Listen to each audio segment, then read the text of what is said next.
Welcome students. आज के unit में ग्लोबल एनवायरमेंटल इश्यूज़ के बारे में बात होगी। तो जैसा आप यहाँ पे देख रहे हैं, global environmental issues refer to the effect on the climate due to the human actions, in particular by utilisation of fossil fuels and large scale deforestation which releases pollutants into the atmosphere containing large amounts of greenhouse gases, of which the most important is carbon dioxide। तो यहाँ पे हमें यह समझाने की कोशिश की गई है कि ग्लोबल एनवायरमेंटल इश्यूज वो चीज़ें हैं जिनकी वजह से हमारे एनवायरनमेंट में पोल्यूशन हो रहा है, जैसे डिफॉरेस्टेशन है, बहुत सारे पोल्यूटेंट्स रिलीज़ हो रहे हैं हमारे एटमॉस्फेयर में, ग्रीन हाउस गैसेस का रिलीज़ हो रहा है, और इसकी वजह से हमारे एटमॉस्फेयर पे, हमारे क्लाइमेट पे क्या असर पड़ता है, इनको हम ग्लोबल एनवायरमेंटल इश्यूज़ में पढ़ते हैं। एक ख़ास ग्रीन हाउस गैस जो रिलीज़ हो रही है वो है carbon dioxide. The main environmental issues today are of wide range, which are deforestation, biodiversity loss, soil erosion, acid rain, ozone depletion, climate change, pesticide pollution, industrial and municipal waste, etc। तो आज के दौर में जो खास environmental issues हैं उनके बारे में कहा गया है, जैसे कि डिफॉरेस्टेशन हुआ, बायोडाइवर्सिटी लॉस हुआ, soil erosion, ozone layer depletion, acid rain, climate change, pesticide pollution, industrial and municipal pollution, ये आज के दौर की खास क्लाइमेटिक कंडीशंस और प्रॉब्लम्स हैं। तो all these problems can be categorize into three main issues. इन सारे प्रॉब्लम्स को तीन बड़े इश्यूज में हम डिस्कस कर रहे हैं: population explosion, land degradation, environmental pollution, जिसमें इंडस्ट्रियलाइजेशन की वजह से हो रहा है पोल्यूशन, या एग्रीकल्चर, फर्टिलाइजर, पेस्टिसाइड्स की वजह से, ग्रीन हाउस गैस की वजह से, air pollution, acid rain, land ozone depletion, green house effect, water pollution and deforestation. अब क्लाइमेट चेंज और ग्लोबल वार्मिंग के बारे में पढ़ते हैं। तो the earth receives energy from the sun. Earth पे जो भी एनर्जी आती है ये सूरज की शाओं की वजह से आ रही है, सूरज की किरणों की वजह से आ रही है। ए short wave length radiations about as short wavelength radiation about half of which is in visible range। तो ये शॉर्ट वेव लेंथ जो हैं जो ज़मीन पे पहुंचती हैं, इनमें जो विजिबल रेंज की हैं, one half of which is invisible range, वो वन हाफ जो भी सूरज की शाएँ यहाँ पे पड़ती हैं शॉर्ट वेव लेंथ्स में, उनमें वन हाफ जो है वो विजिबल रेंज की होती है, जो 400-700 नैनोमीटर्स वेव लेंथ रेंज में होती है। After reaching the earth surface, solar irradiance is mostly absorbed and convert into heat. जो ही ये अर्थ की सरफेस के साथ टकराती हैं तो ये फिर वापस चली जाती हैं, लेकिन इनको एटमॉस्फेयर एब्जॉर्ब करता है, और जिसकी वजह से ज़मीन पे टेम्परेचर बढ़ जाता है। As the earth surface warms up, it emits increasing amounts of long wavelength infrared radiations.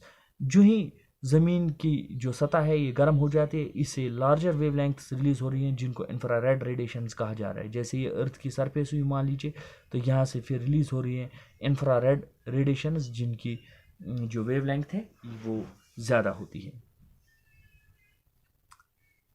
The atmosphere absorbs a portion of these wavelengths. इन जो फिर एक बार रिलीज हुई अर्थ की सरफेस से जो वापस चली गई लार्जर वेवलेंथ्स, इनका एक बहुत बड़ा हिस्सा जो है वो एब्जॉर्ब कर लेता है। The atmosphere absorbs a portion, इनमें एक हिस्सा जो है इन लार्जर वेवलेंथ्स का वो एटमॉस्फेयर एब्जॉर्ब कर लेता है, और इसके बाद क्या करता है, इनको डायरेक्ट करता है फिर अर्थ सरफेस की तरह। The phenomena is often called as green house effect. इस फिनोमेना को ग्रीन हाउस इफेक्ट कहा जाता है, because same effect occurs when solar radiation penetrates an enclosed green house and the upwelling thermal radiation is content raising the green house temperature. इसको green house effect इसलिए कहा जाता है कि क्योंकि ग्रीन हाउस में भी ऐसा ही होता है। ग्रीन हाउस के अंदर जो शाएँ चली जाती हैं, जब वो वापस आना चाहिए वहाँ से, तो वहाँ से वो वापस नहीं आती है, और इसकी वजह से वहाँ का टेम्परेचर, ग्रीन हाउस के अंदर का टेम्परेचर इंक्रीज हो जाता है, और उसको ग्रीन हाउस इफेक्ट कहा जाता है। और इस चीज़ को भी ग्रीन हाउस इफेक्ट कहा जाता है क्योंकि जो सूरज से शाएँ निकलती हैं, जब वो ज़मीन की सरफेस पे आती हैं, तो ज़मीन की सरफेस जब गर्म हो जाती है और वहाँ से लार्जर इंफ्रारेड रेडिएशन रिलीज हो जाती हैं, लेकिन इनका एक हिस्सा जो है उसको एटमॉस्फेयर यहीं ज़मीन पर रोकता है, जिसकी वजह से ज़मीन का औसत जो दर्जा हरारत है वो इंक्रीज हो जाता है, और इसको हम ग्रीन हाउस इफेक्ट कहते हैं। तो इसके बाद the higher the concentration of green house gas in the earth's atmosphere, the more radiation is trapped and the warmer the temperature. जितना कंसंट्रेशन ग्रीन हाउस का ज़्यादा होगा यहाँ पे हमारे एटमॉस्फेयर में, उतनी ही रेडिएशंस को यहाँ पे रुकाया जाएगा एटमॉस्फेयर में, उतना ही टेम्परेचर ज़मीन पे इंक्रीज होता चला जाएगा। The green house effect is a natural phenomena in the atmosphere and is essential to maintain the earth's temperature. जो ग्रीन हाउस इफेक्ट है ये एक नॉर्मल प्रोसेस है जिसकी वजह से अर्थ का टेम्परेचर बैलेंस में रहता है और मेंटेन रहता है। In fact without green house effect the earth's temperature would be about 33 degree centigrade colder than it is today and would be uninhabitable for humans and most of the other life forms। तो कहा जा रहा है कि अगर green house effect नहीं होता इस ज़मीन पे तो ज़मीन का जो दर्ज हरारत है उससे 33 डिग्री कम ज़मीन का दर्ज हरारत होता, क्योंकि ज़मीन पे जो गर्मी है वो नहीं होती क्योंकि ग्रीन हाउस इफेक्ट नहीं होता। फॉर एग्जांपल अगर हम ऐसा मान लें, and would be uninhabitable for humans and most other life forms.